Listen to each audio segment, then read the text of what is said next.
Hi, welcome to How to RPG. My name is Fred Wheeler, and today I want to talk about RPG Stories Virtual Tabletop. And I have a guest with me who's going to explain as much as he possibly can about that topic. Agis, would you like to introduce yourself? Yeah, thanks for having me. It's an honor. So my name is Agis. I'm the director of RPG Stories VTT, and I'm here to talk about RPG Stories VTT and our upcoming Kickstarter campaign. Cool. Would you like to sort of explain to people sort of the basics, a summary of sort of RPG Stories Virtual Tabletop, Yep. and maybe just quickly mention the Kickstarter? We can come back and discuss that more later. Yeah. So RPG Stories VTT is an existing product. It's already released on Steam. It's out there. We got funded again on Kickstarter 2 years ago.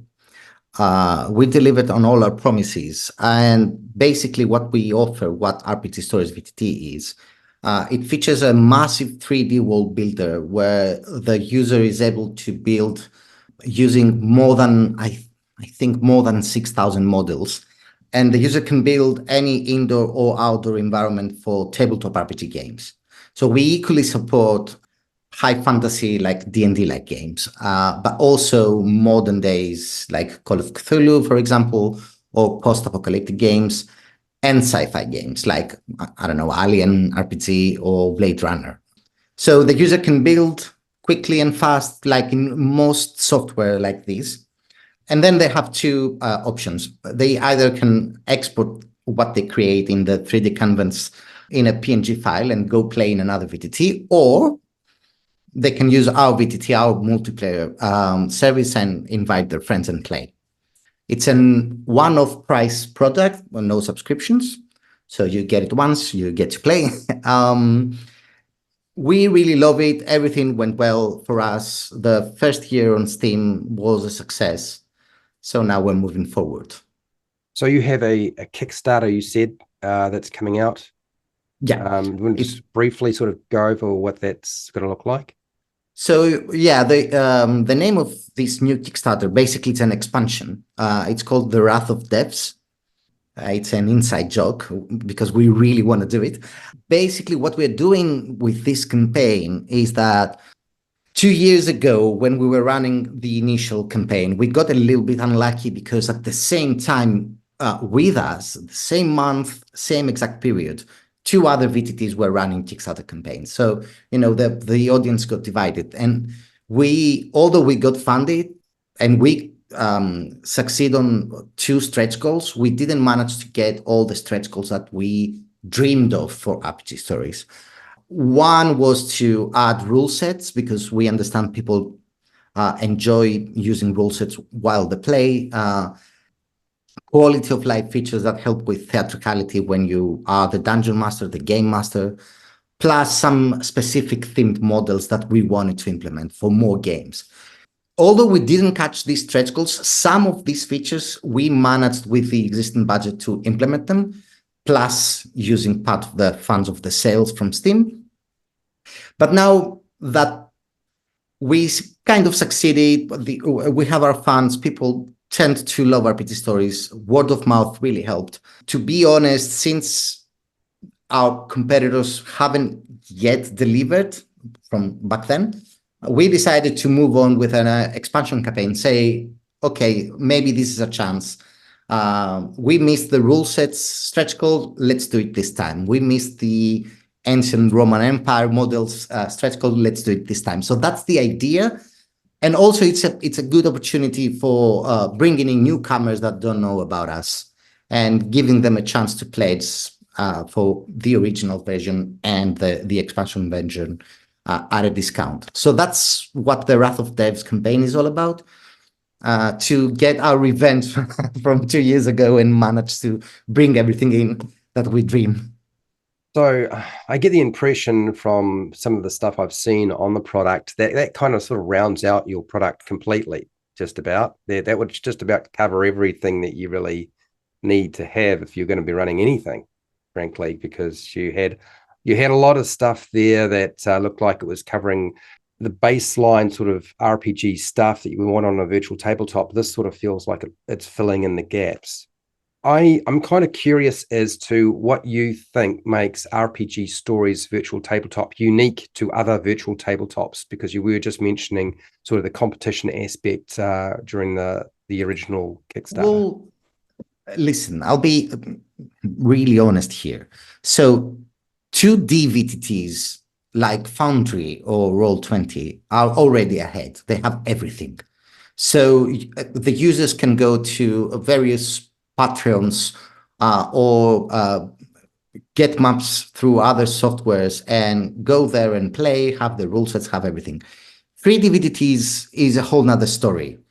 It's the idea of finding a way to build really fast in a 3D environment without having to be a 3D artist, obviously. So that's why we have auto ways to build everything. And then invite your friends and play in a 3D environment. What we are doing differently, the first thing, and it's not exactly something that has to do with RPG Stories, but it has to do with the team, is that the team is really active. We are always there. We answer right away to questions. We do weekly updates to the software. We really care. And, we seriously take under consideration any feedback we get. So we give the opportunity to our backers or our buyers to vote on features. We say, this is how we want to do it, guys, but what do you think? And they really shape our design. So that's something different. We are really proud about that because we have a really good relationship with our community. The second thing RPG Stories VTT is doing differently is that it's not a D&D focused VTT. And it's not either modern or sci-fi. So what we're trying to do, and we have accomplished that, is that we focus on specific themed games. So when we say sci-fi, we make sure that one has everything they need to build an alien game, not just any sci-fi, but to look like Alien. Or if we go to post-apocalyptics, to look like Walking Dead, and support with a proper dice panel, and give the dice for these games to be played, not just build something that looks like that. So yeah, we every time we implement new models, we make sure that the user will have everything they need to actually play the game with their 3D characters or their Hero Forge minis, and being able to actually build anything they need. The third that makes us different is that we give quest writing tools. So as you build, you're able to type, keep notes. You have a journal where you can write your quest.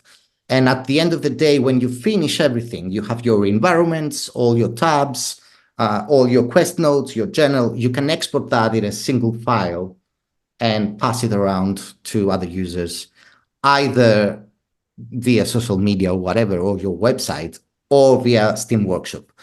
And our exports are commercially free. So that means that all the users out there can create things and sell them if they want, or, create their own patrons.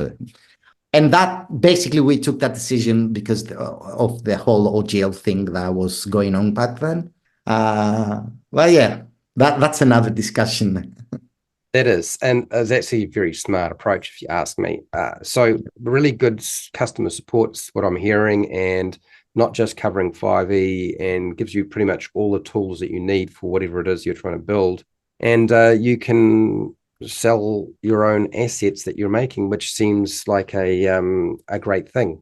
When you say it's relatively easy to build something, because one of the things I've discovered and why I don't use virtual tabletops myself is the time frame to actually lay out and set up maps and locations for an adventure can often suck away all of my preparation time. And so I just don't do it. Since I have a huge desk, I just lay everything out and draw it all up, and I can do that in less than 5 minutes.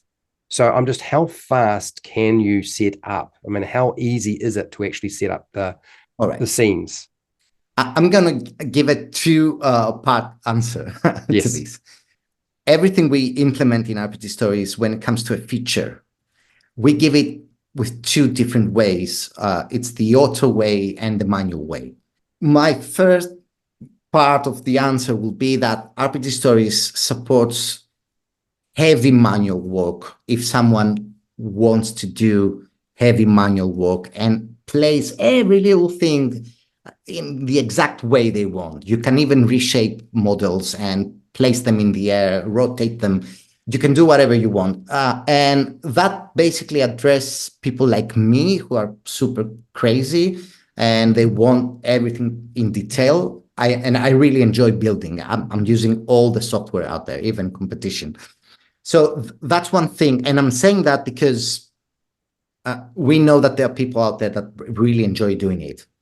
My second answer is this. We have some other ways that people who use these world builders, I'm going to refer to Dungeon Alchemist. It resembles Dungeon Alchemist a lot. So you can draw rooms with a single click. You click and draw and you get a room. Or you can mass place items, meaning you can pick, like from the collection, a tree, 2 flowers, 1 rock, make them a group, that's 3 clicks. And then with a hotkey, start drawing a forest really fast.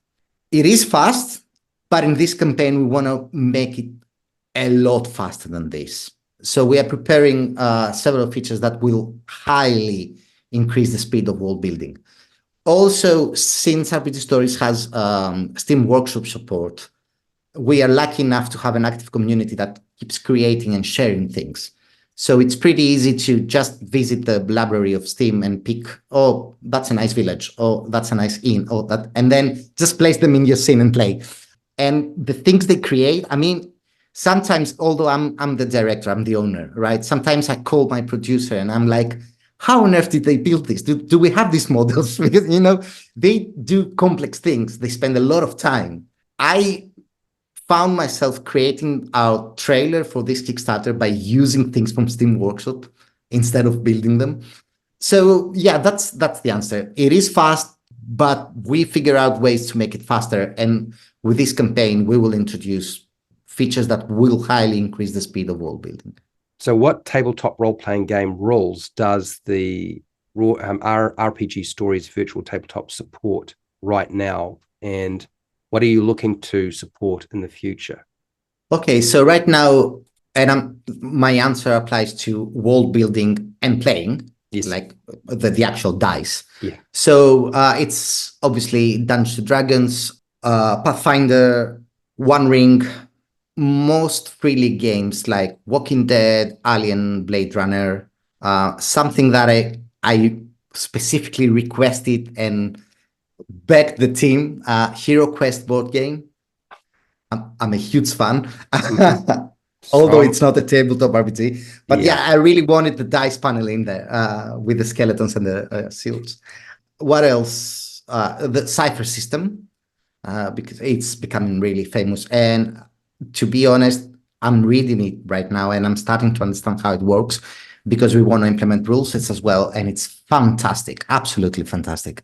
That's the dice panel right now. Since this is coding, it's pretty easy. Now that we fixed this, we created this dice panel that can support different styles. Now it's only part of the art team to create the dice for the rest. So we are going to bring in Fallout because it's becoming a huge success. There is a little bit of a problem with the copyrights there. We're trying to solve it. Then Terminator RPG for sure. The word that is forbidden to say, Star Wars. Yes, I love Star Wars, and I'm not forbidden to say that word, so I'll say Star Wars. Star Wars is fine with me. Fine with me, yeah. Fine with me as well. Until Disney calls me, I guess. We have some plans, but this is for next year, not now, to approach, but this needs a little bit of fine-tuning in our other features as well, war table games, like Warhammer and things like that. But in order to introduce these, we need to change a little bit the world builder, improve the grids, improve the measurement tools that we have, because we know that these people are getting crazy for a good reason on where the miniature is and why and how much I can move it and things like that. So yeah, everything is open. We tend, as I mentioned, we tend to allow backers to vote. So what we hope will happen with this campaign is that we will easily catch our first goal and initial stretch goals. And then what we are trying to do in this campaign is to explain to people that every stretch goal you unlock, you'll get to vote later in the Discord server. Do you prefer us to bring in, I don't know, steampunk or cyberpunk? Do you prefer? And allow them to vote according to what people want. Some people don't like that, by the way. Don't like the fact they prefer you to decide, okay, so the next will be this. But yeah, our community enjoys it, and it's a fun process. We also place bets, the team, that this is what they're going to vote. We always lose. You don't know what they want. I agree that HeroQuest is not a legitimate, I suppose, considered legitimate tabletop role-playing game. But I cover HeroQuest on my channel, and oh, that's nice. And I so when you mentioned that, I was a lot of people look for that sort of thing on my channel, as it happens, much to my surprise, particularly recently. So I'm glad to hear that there's support around that. Now, I'm curious about two things with this, which I didn't stipulate in the questions, but now that you've mentioned this stuff, now it's popping into my head. There is a new sort of OSR version of D&D called Shadow Dark RPG by Kelsey. And I'm curious as to whether it would be how difficult, since you mentioned D&D, how difficult it would be to run Shadow Dark on your platform. Not that difficult. So it depends on your needs and how much depth you need in rule sets and things like that.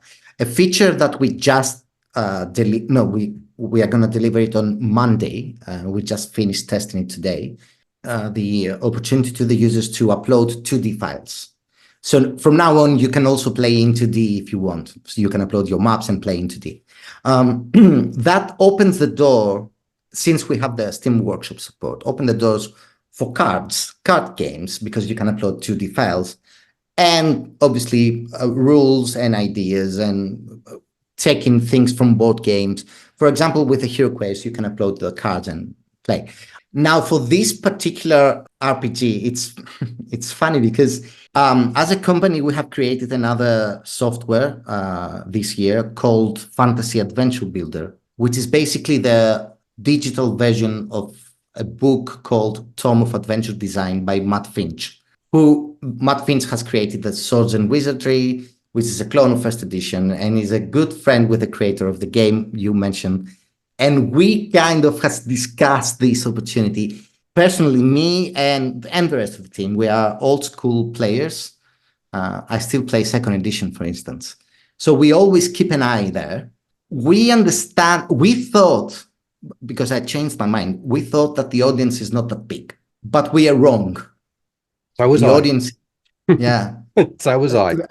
Yeah, the audience is really big, and it's getting bigger. I can now see even the first edition and even every clone that appeared back then in the TSR years. So yeah, we keep an eye and we want to go that way. But the copyrights are more complex, because what happened with Wizards of the Coast is that they botched, they failed, they took it back, and now they give everything for free and open license, do whatever you want. But anything that deals with TSR, it's not in that OGL. So it's getting tricky. You have to discuss. I saw an amazing post. I don't know if you saw that. It was a tweet and a guy in a Dragonlance hashtag, and the guy was asking, I'm looking for ways to play 5th edition Dragonlance. And Margaret Way's comment, don't. And I thought it was fantastic. So I thought to email Margaret Ways, because she's active, and ask her if is there a chance we can implement in RPG Stories one of her quests, because you cannot see it, but my library is full of Dragonlance books, 2nd edition. And the reply we got is that I don't have the copyrights. So they want to do it, but it's complicated. Right. Yeah, I believe Kelsey's Shadow Dark is under Creative Commons version 4, which is probably the wrong Creative Commons for Wizards of the Coast to be putting their 5e rule set under, but it doesn't fall under, none of the older sets fall under that particular Creative Commons, does it? There's only so much you can say is it's the same as the original games. It sounds to me like this Virtual Tabletop supports all versions of Dungeons and Dragons. Well, since we don't have rule sets and we go to that Kickstarter to bring rule sets, yes, because you have the dice. Yeah. You can build any world. You can play. Well, nowadays people need rule sets. What rule sets mean? Basically, it means I roll the T20 and no, I click on my longsword on my character sheet and the system rolls a D20.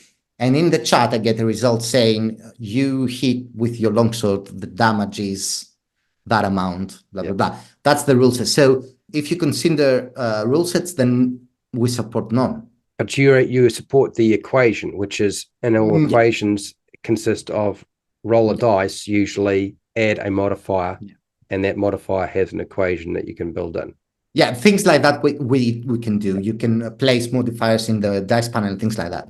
I want to make clear that when we say rule sets, because it's 2024, we mean that we're going to give the basic stuff. When you create a software, let's start from the beginning. When you create the software, you write a code, you create a system.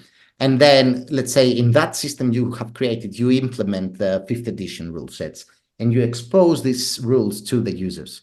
So what we want to do is to expose the system, not the rules, so that everyone can go and say, all right, I'm going to change the world armor class to defense.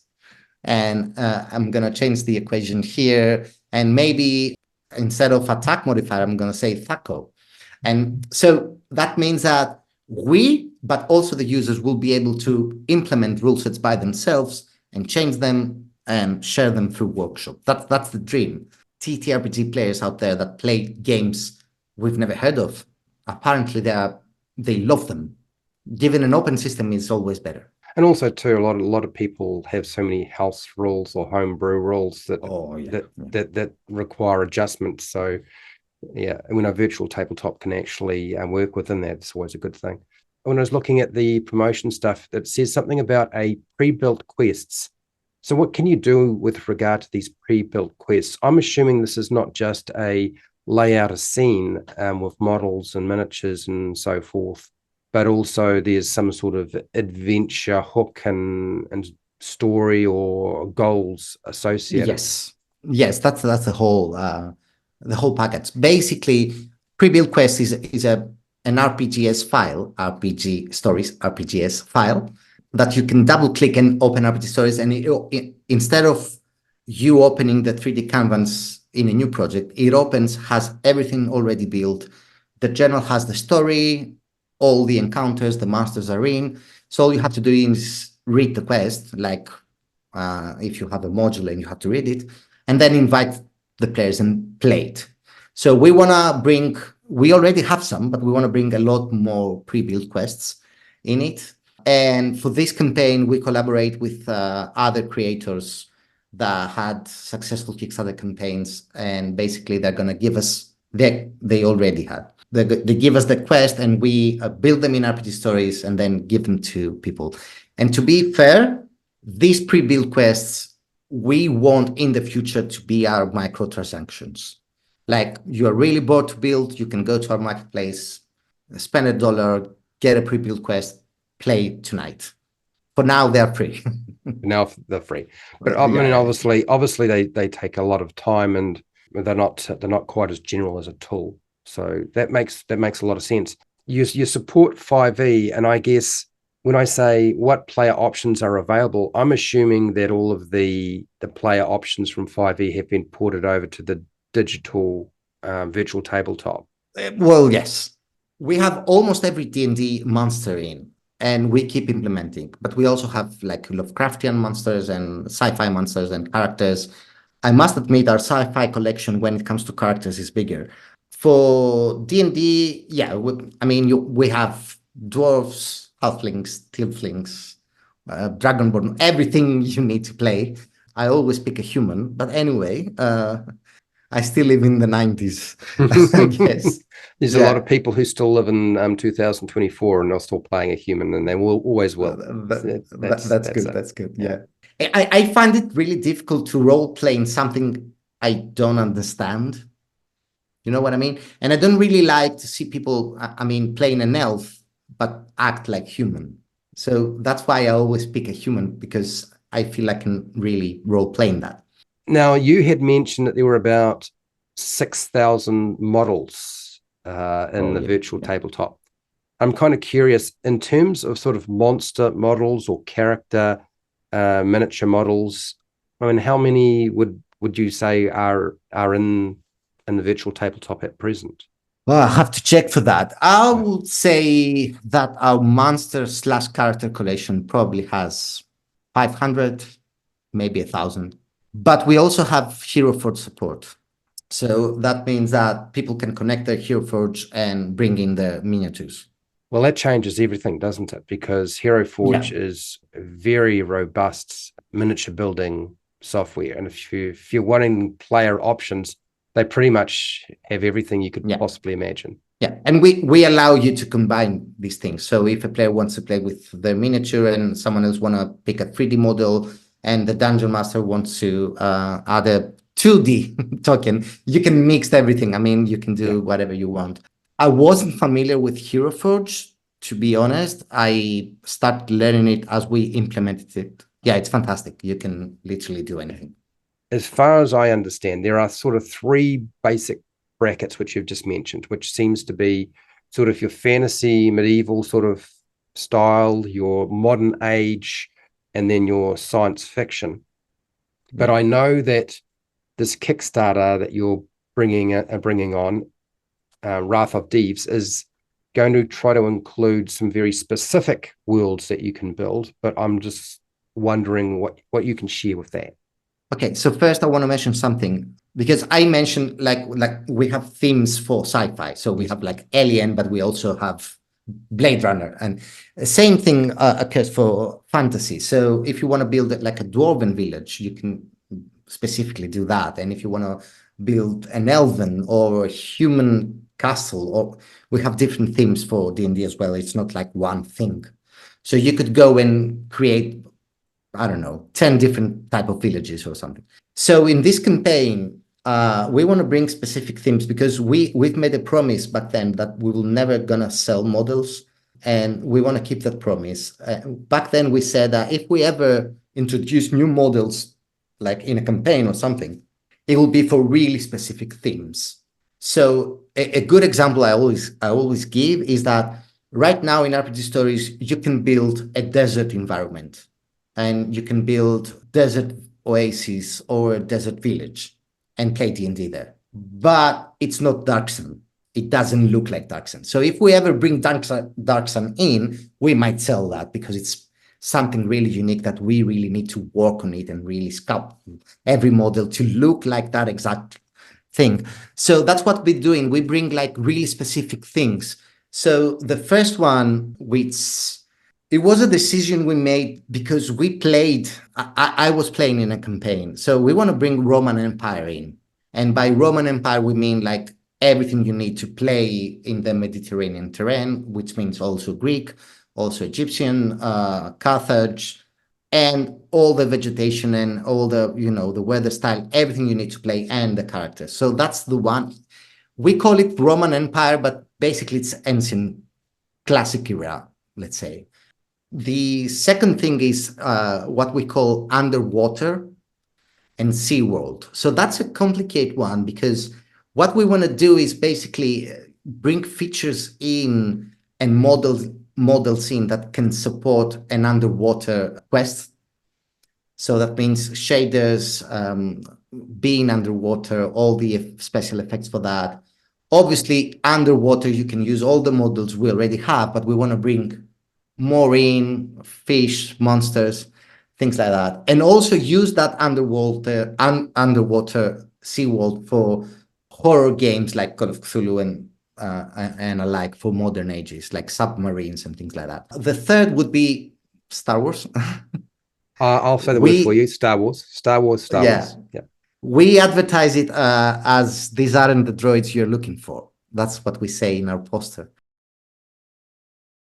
Apparently, it's easy to do because you can bring models in like desert buildings for Tatooine, or sci-fi buildings for Coruscant, or plasma swords. So there is a way to do it.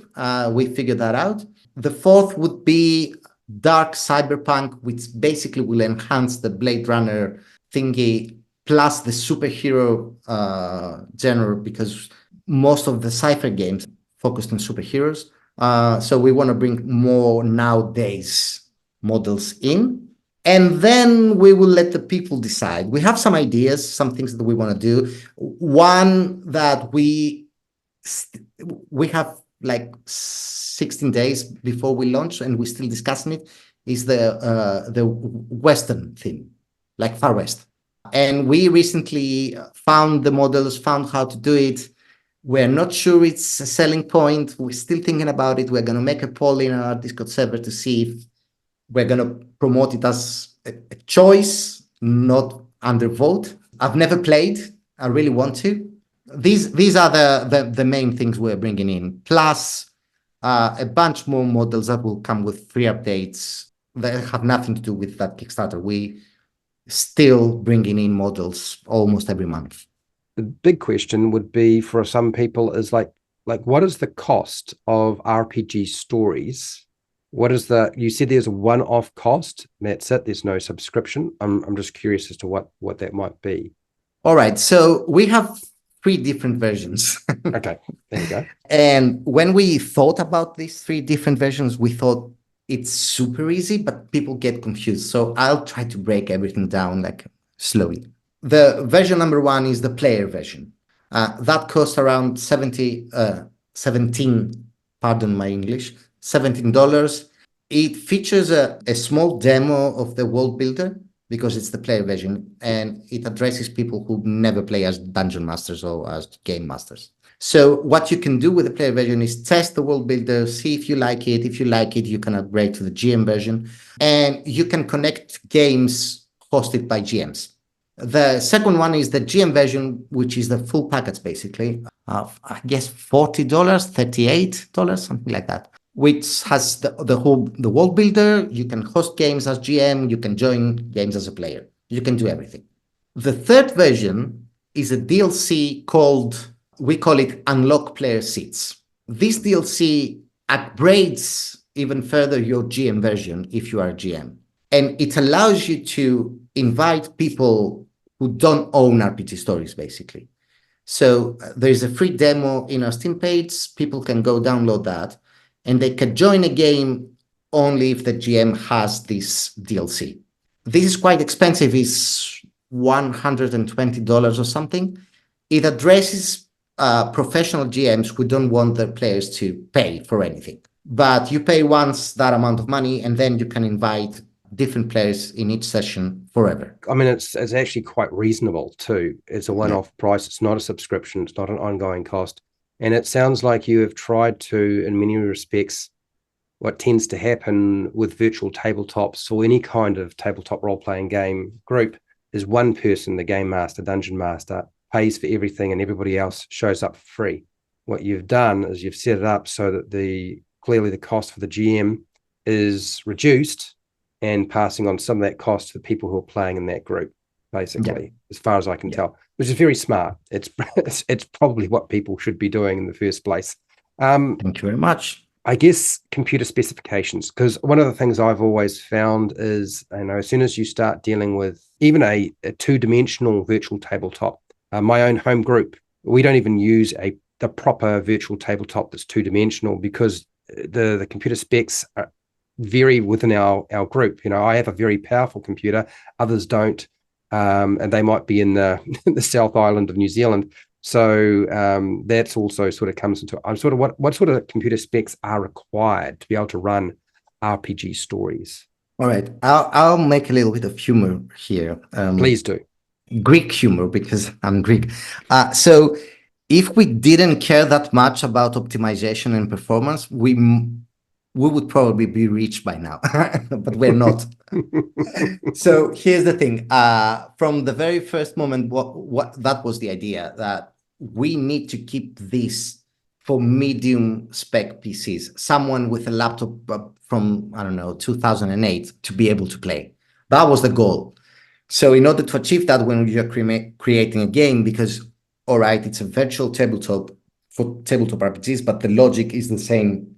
Most of the budget, and it's hard to explain that to people and clients, especially in the dev diaries we do, like going out and say, we worked this month on optimizations. Nobody cares. But we work a lot on optimizations to keep that in medium spec PCs, because we understand that the average D&D player or tabletop RPG player is not a gamer. They don't have high-end PCs. And yeah, so it's medium spec PCs. We also support Mac. Proud of that, although I don't like Mac personally. But yeah, we do support. And Linux. We offer several settings that you can go with lower settings to support your PC, or high end settings to improve the visuals. We gave great care on that because we understand. And if I may make a comment, that's the main reason I don't see how this virtual tabletop of Wizards of the Coast is going to work from what I've seen, because it's a high-end thing. It's Unreal 5. I mean, I'm not sure my PC can run it. And I own a studio. So I cannot, I don't want to trust them really, because some people are working on it. I mean, normal people, it's not the bosses, but I cannot see how D&D players, because this particular VTT is for D&D, will be able to play. So my players, not the company, but my players, my friends that I play D&D, they have like laptops from 10 years ago. They're not playing Call of Duty or, I don't know, Diablo 4 or Baldur's Gate. And I cannot see why they made that choice. I mean, I cannot understand it. But we'll see. Maybe I'm wrong and people will make fun of me. I don't know. No, I think D&D maps that's two-dimensional is going to be more successful than the virtual tabletop, frankly.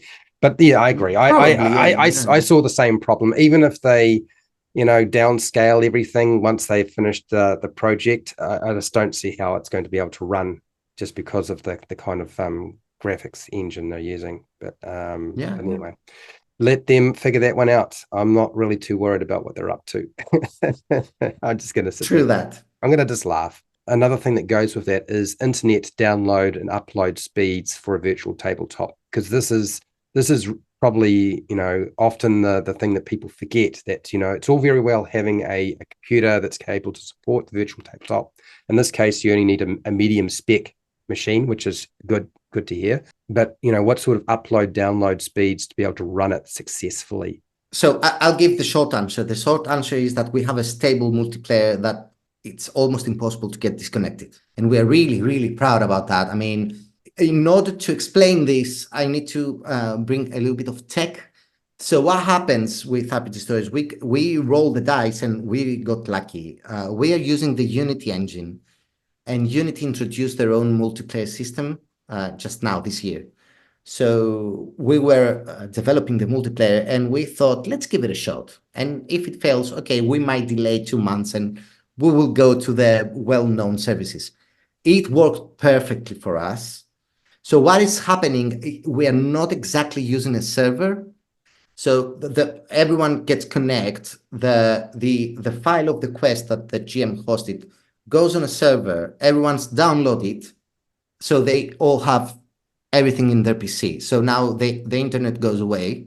So you have to just have a stable connection and not getting disconnected from your internet provider. But if you have like a 3 Mbps speed, you'll be there. And if the GM decides to change something in the world builder, like bring a tree or bring a new monster in or rotate a chair or whatever, the same thing happens again. So the file uploads again, everyone downloads the file and they see the change. With that system, we managed to have like a pretty stable networking. We have some issues sometimes with the synchronization. So if a GM gets crazy and start placing fast 100 models, one of them might not appear to the others due to speed. But if you refresh, then you can see it. Or if you change something small in the scene, you can see it. We are trying to fix that as well, because these are easy fix, but it takes time to identify them. That's the problem. So yeah, if you have a stable internet connection, which is not the case in Greece, but anyway, if you have one, then you're good to go. Marketing plays a huge role in things. We've seen like other products making millions on Kickstarter or whatever because they have a really good marketing, and people.